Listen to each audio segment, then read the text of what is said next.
everybody, this is Wendy with Walk by Faith Counseling. This is another edition from Trauma to Healing, and I have a special guest, Mr. Chris Mabry. Hello, I'm Chris. I'm one of the therapists here at Walk by Faith Counseling. And today we're going to talk about mental illness and what it's like to have a family member who suffers from mental illness, how it impacts the family, and how it impacts the members.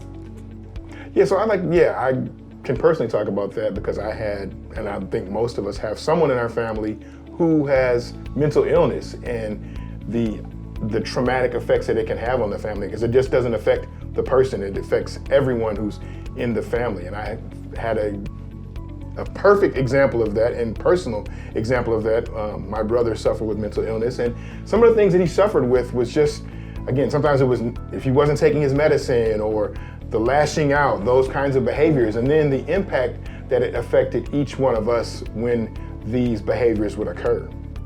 I agree. Sometimes mental illness in the African American community goes undiagnosed and untreated. And in those cases where it is treated, then you're wrestling with the family member on why they should, take their medicine and be compliant with the regimen. And it does impact the family greatly. Chris, as you talk about this, and I'll share some personal examples too, but can you please share, what was it like with your brother and how that impacted you and your family dynamics with your brother having mental illness? It was again, it was a road that's very up and down.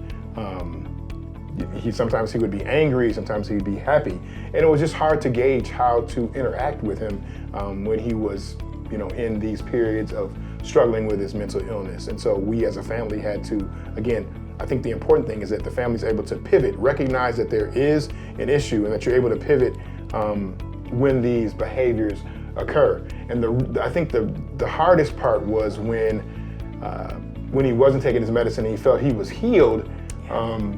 He feels he's okay, but really he was still struggling with it. And you have to make sure that you support him, we had to support him any way that we could in order for him to maintain that level of stability, I guess you could say. I agree. So my mother suffers from mental illness, and I am her primary caregiver. And so a lot of times taking care of my mother, it was stressful because as you mentioned, after being on the medication for so long amount of time, they think, oh, I don't need this medicine, I'm not really sick.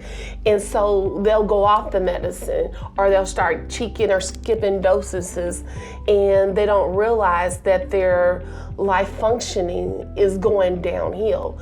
And what happens when a person goes on and off medication?